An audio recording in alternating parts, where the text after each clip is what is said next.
In the dead of night, a squadron of Israeli F-35 Adir stealth jets, like invisible ghosts, soared through Yemen's skies. Equipped with active phased array radars that see everything in the darkness like eagle eyes, these jets moved toward a target undetectable even by the enemy's most advanced satellites. Their electronic warfare systems rendered them invisible to radars, as if they were phantoms in the sky. Their mission?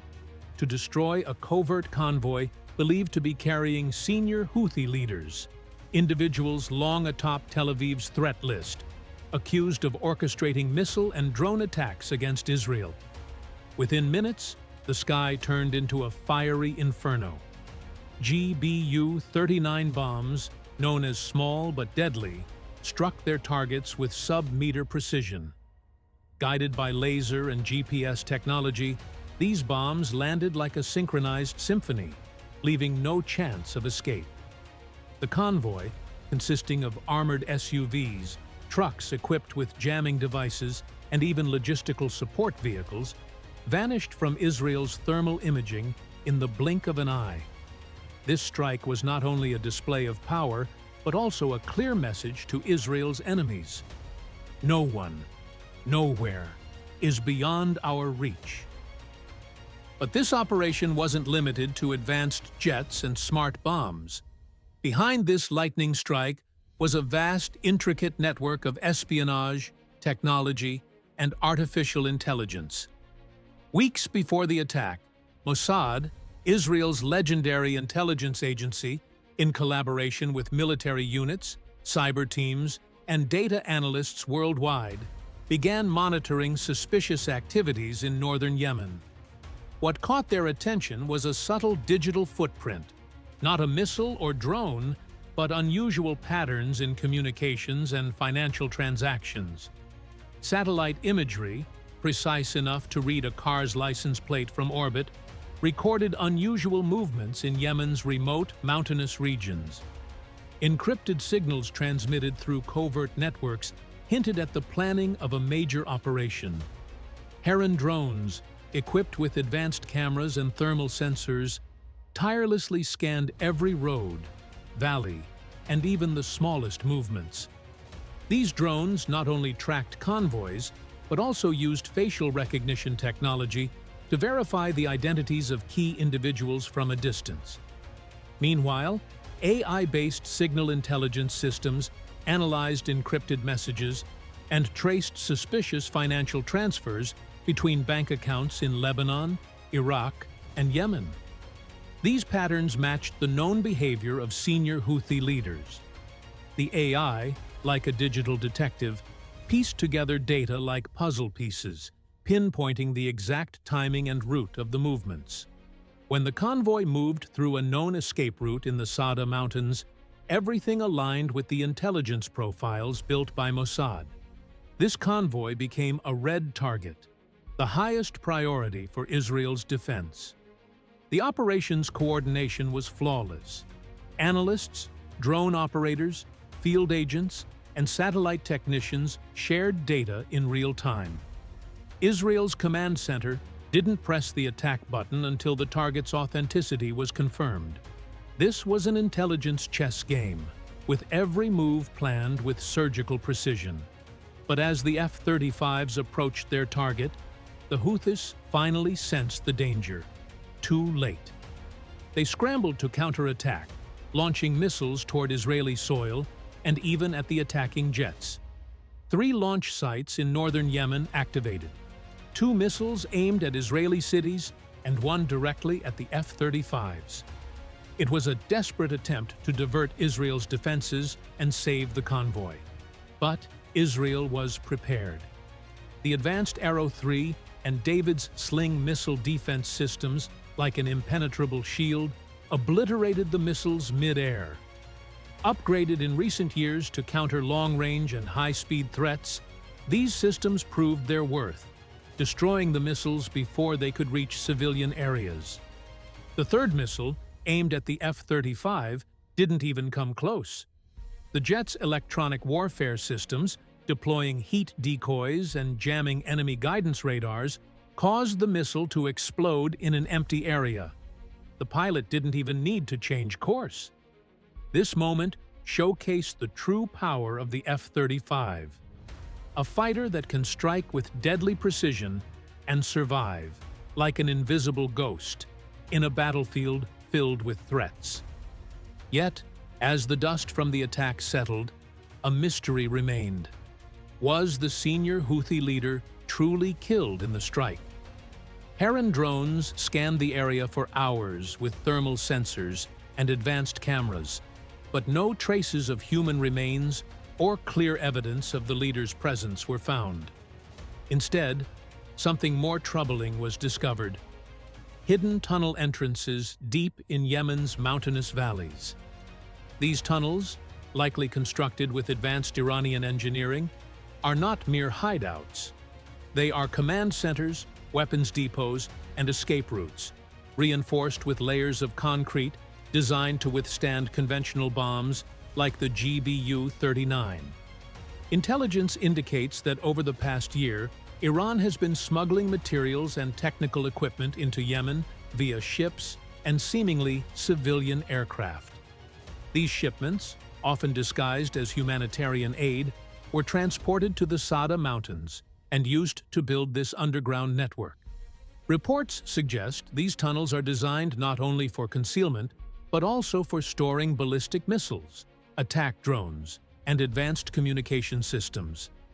This underground network is a strategic fortress capable of sustaining Houthi operations even under heavy attacks.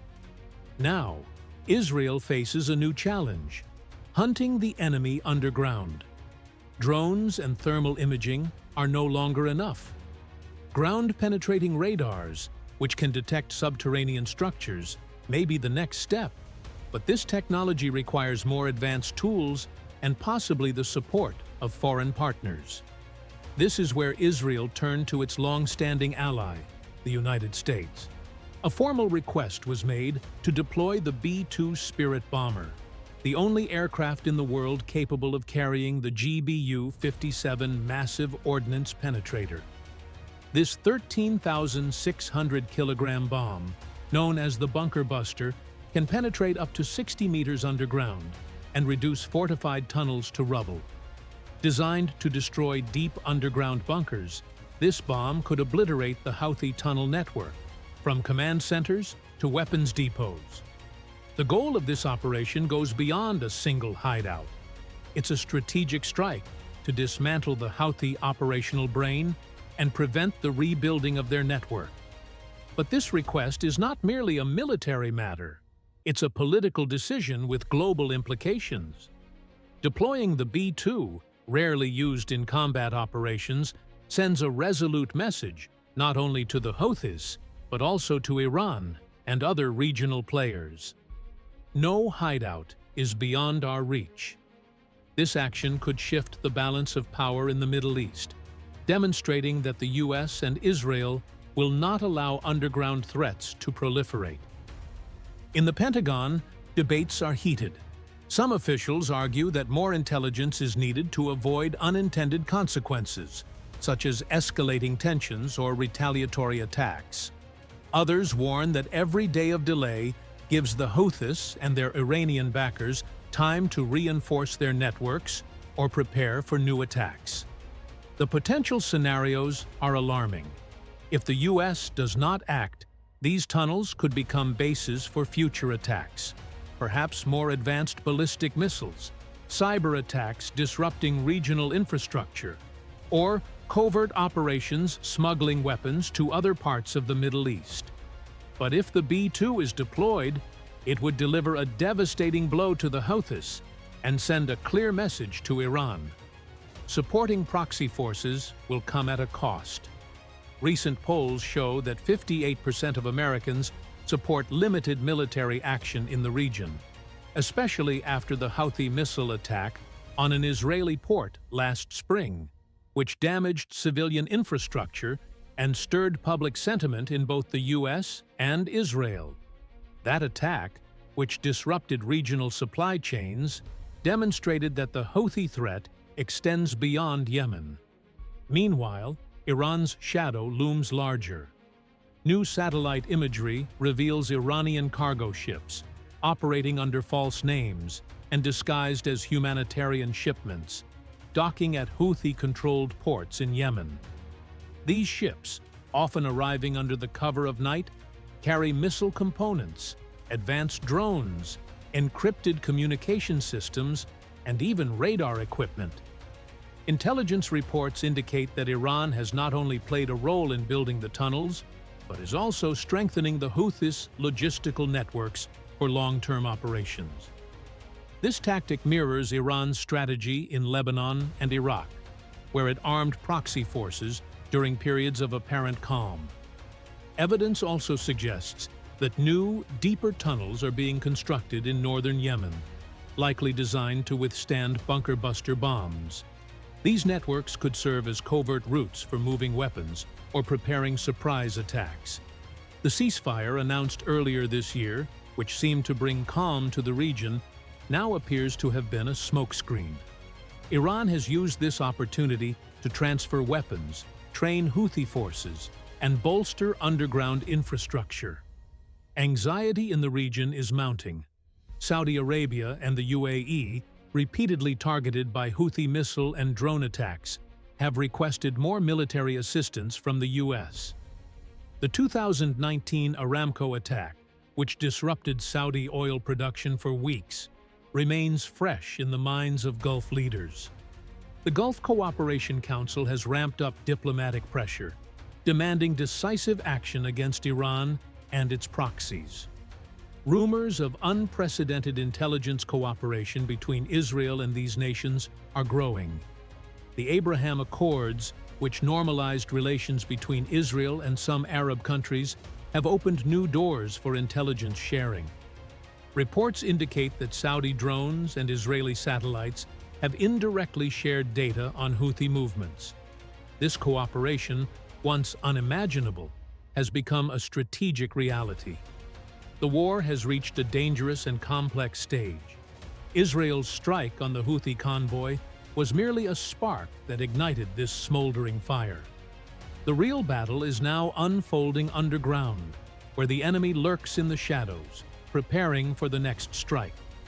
If the U.S. deploys the B-2 Spirit, the tunnels could be destroyed forever, severing the Houthi operational brain, but it risks triggering Iranian retaliation, perhaps missile strikes on U.S. bases, cyber attacks on critical infrastructure, or intensified attacks on commercial ships in the Gulf. However, if the U.S. waits, the Houthis could use these underground fortresses for surprise attacks, perhaps long-range missiles, advanced drones, or covert operations that further destabilize the region. The United Nations is attempting to reduce tensions through diplomatic talks. But in this deadly chess game, time favors the enemy. This is no longer a local conflict. It's a global battle where one wrong move could upend everything. Is the U.S. ready to take the next step? Or will this opportunity slip away, allowing the enemy to rise again from underground? What do you think?